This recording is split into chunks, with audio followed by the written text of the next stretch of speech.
Политиката ги контаминираше сите пописи во Македонија досега. Директорот на Државниот завод за статистиката на Симовски не се откажува од замислата за попис без етничка графа и покрај обвинувањето од помалите етнички заедници дека во таков случај тие ќе се соочат со целосна асимилација и губење на загарантираните права.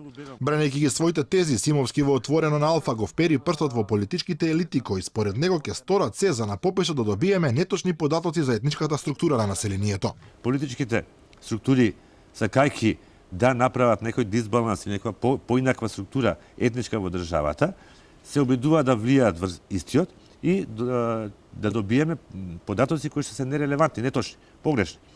Јас ве убедувам како статистичар со 28 годишно работно искуство дека немањето на информацијата е подобро отколку имањето на погрешни информации.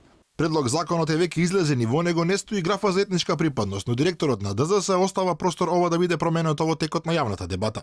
Меѓутоа, представниците на помалите заедници се гневни. Велат дека обидот за замена на етничките со културолошки карактеристики е невозможен, а изоставувањето на етничката графа се коси со правните принципи кои произлегуваат од уставот. Амандманите врз основа на Охридскиот рамковен договор велат дека основна и темелна вредност на државата е принципот на правична застапеност, а таа е невозможна без јасно дефинирана етничка структура на населението.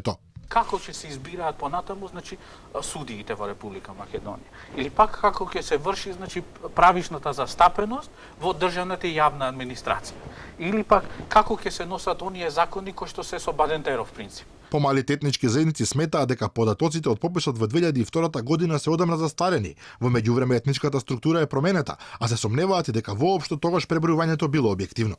Велат дека се плашат за себе, но и дека најголемата заедница, македонската, треба добро да размисли што за неа ќе значи попис без етничко изјаснување. Апсолутно стојам за тоа дека македонците исто така ќе бидат доведени во позиција да треба малку повеќе од нас да размислат, зашто ние пак имаме и втора татковина. Македонците ја имаат оваа и треба да размислат за свое право на определување и свое право кој се и што се, зашто може да бидат граѓани само.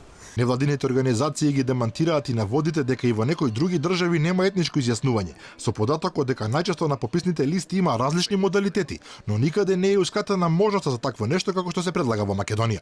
Конечно, констатираат дека инсистирањето на ваков попис е показател дека државата очигледно се плаши од податоците кои ќе бидат добиени.